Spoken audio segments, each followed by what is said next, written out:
புதுசா வர்ற அரசாங்கம் ஃப்ரீ பஸ் கொடுக்கலைனாலும் பரவாயில்ல, பஸ் நின்று ஏற்ற மாட்டேங்கிறாங்க. ஃப்ரீ பஸ்ன்னு சொன்ன உடனே பஸ் எங்கேயுமே நின்று ஏற்ற மாட்டேங்கிறாங்க, நின்று ஓடிடுறாங்க. மறுபடியும் இந்த பஸ் ஸ்டாண்டை நல்லா சுத்தமாக வச்சுக்கிறோன்னு இப்போ நீட்டாக தான் இருக்கு. ஆனால் இனிமேலும் வருங்காலத்தில் கொஞ்ச நாள் கழிச்ச உடனே நசலாயிரும். கடைசி வரைக்கும் சுத்தமாக வச்சுக்கிறோன்னு. பெண்களுக்கு பாதுகாப்பு இல்லாமல் இருக்கு. பெண்கள் பாதுகாப்பை மேம்படுத்தி தரணும். கவர்மெண்ட்டை பெண்கள் பாதுகாப்பை அது கட்டுப்பாட்டில் வச்சு நடத்தணும். பெண்களுக்கு பாதுகாப்பு இல்லாமல் நைட்லாம் போக வர முடியல. அதனால பெண்கள் பாதுகாப்பை அரசாங்கம் தன்னோட கட்டுப்பாட்டில் வச்சுக்கிறோம். மறுபடியும் இல்லாத பிள்ளைகள் எத்தனையோ பிள்ளைகள் படிச்சுட்டு காலேஜில் படிக்க முடியாமல் இருக்குதுங்க.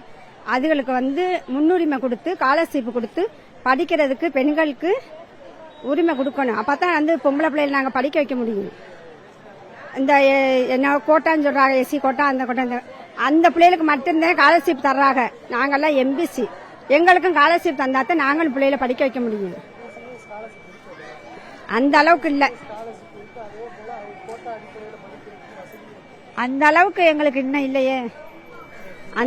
அந்த கோட்டால இருக்க மாதிரி எங்களுக்கு இன்னும் ஸ்காலர்ஷிப் இல்ல.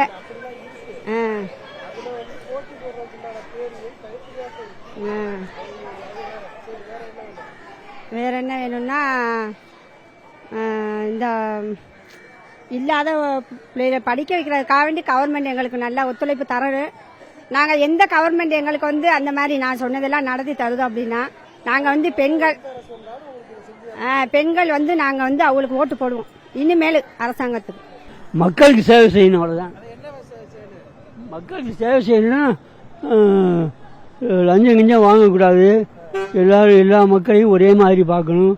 அவங்களுக்கு வேணுங்கிற வசதிகளை செஞ்சு கொடுக்கணும். ஆம்பளை தனியாக பொம்பளை தனியாக பிரிக்கக்கூடாது. எல்லாரும் மக்கள் தான், அப்படினால நடந்துக்கணும், அவ்வளோதான். எங்களுக்கு ஸ்டாலின் வந்தா நல்லா இருக்கும். ஏன்னா இப்ப எங்களுக்கு நல்லா என் பிளாட் பாறை வியாபாரிகளுக்கு ஏதாவது பண்ணி கொடுத்தா நல்லா இருக்கும். லோனு மாதிரி கேட்குறோம், பேங்க்ல கொடுக்க மாட்டேங்கிறாங்க. சிறு தொழில் லோன் கேட்குறோம், கொடுக்க மாட்டேங்கிறாங்க. கைத்தொழில் கலைஞர் கைவண்ண திட்டத்தில் போய் லோனு கேட்குறோம், கொடுக்க மாட்டேங்கிறாங்க. இதுலலாம் எங்களுக்கு கொஞ்சம் சப்போர்ட் பண்ணா நல்லா இருக்கும். குறிப்பா அந்த பிளாட் பாறை வியாபாரி, நாங்களாம் பிளாட் பாறை வியாபாரி தான், கொஞ்சம் சப்போர்ட் பண்ணா நல்லா இருக்கும். வேற என்ன, பெண்களுக்கு பாதுகாப்பு இருந்தா கொஞ்சம் நல்லா இருக்கும். ஆமா, குறிப்பா நான் சொல்லணும், நான் பூ வியாபாரி, எங்களுக்கு கவர்மெண்ட் கொஞ்சம் சப்போர்ட் பண்ணா நல்லா இருக்கும்.